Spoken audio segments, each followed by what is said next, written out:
प्रधानमंत्री नरेंद्र मोदी जी का पहला संबोधन संसद से बाहर उन्होंने अपने 4 मंत्रियों को साथ में रखा, पर कोई भी एनडीए पार्टनर को नहीं रखा। प्रधानमंत्री ने इमरजेंसी के दौर तो याद दिलाया, जो उन्होंने पिछले 3 टर्म में एटलीस्ट 3000 बार याद दिलाया होगा जनता को। पर जो एजुकेशन इमरजेंसी देश में लगी है, क्योंकि युवाओं से खासकर कह रहे हैं, आप याद रखिएगा, युवा आपसे पूछ रहे हैं कि जो देश में एजुकेशन इमरजेंसी लगी है, जहाँ पे एग्जाम रद्द हो रहे हैं, पेपर लीक हो रहे हैं, सीबीआई की इंक्वायरी चल रही है, और आपसे और आपके एजुकेशन मिनिस्टर से कोई अकाउंटेबिलिटी नहीं ली जा रही है, ये कहाँ तक सही है? और आज युवाओं को आप बेरोजगारी पे छोड़ रहे हैं, या युवाओं को इस तरीके से उनके हालात पे छोड़ रहे हैं जहाँ पे उनके साल भी मिस हो सकते हैं एग्जाम के। तो मैं मानती हूँ कि प्रधानमंत्री नरेंद्र मोदी जी आज के मुद्दों पे बात करें, जो देश के सबसे ज्वलंत मुद्दे हैं, तो ज़्यादा ठीक रहता। पर एनडीए 1 की शुरुआत गलत तरीके से हुई है, जहाँ पे कोई एनडीए अलायंस पार्टनर उनके साथ नहीं था, जब वो संसद में अपना बाहर आकर पार्लियामेंट में प्रेस ब्रीफिंग कर रहे थे।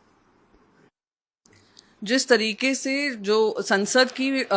वो होते हैं, प्रकरण होता है, जिस तरीके से पार्लियामेंट्री प्रोसीजर्स होते हैं, जो हाईएस्ट टर्म एमपी का होता है वो प्रोटेम स्पीकर बनता है, उसको भी दरकिनार कर कर अभी भी मोदी जी को लग रहा है कि उनकी बहुमत की सरकार बनी है और वो अपनी मनमानी कर सकते हैं, संविधान को बदल सकते हैं, पार्लियामेंट्री प्रोसीजर को बदल सकते हैं। और instead of giving it to K Suresh जी जिनके 8 टर्म्स हो गए हैं, उनकी जगह आपने भर्तृहरि मेहताब को दिया है जिनके 7 टर्म हुए हैं। तो इसका विरोध जताते हुए जो भी इंडिया अलायंस के आपने पैनल बनाया था कि एमपीज थे, उन्होंने अपने आप को विड्रॉ किया है कि अगर आपका तौर तरीका वही रहेगा जो पिछले 2 टर्म्स में आपका बहुमत लाने के बाद था, जहां आप जब आता था आप मनमानी लोगों को सस्पेंड कर देते थे, डेप्यूटी स्पीकर का चयन नहीं होता था, लीडर ऑफ ऑपोजिशन की जगह नहीं मिलती थी, तो ये सब आपको ध्यान दिलाते हुए कि ये देश जो चलेगा संविधान पे चलेगा, और आज विपक्ष भी उतना मजबूत है जितना सत्ता पक्ष है।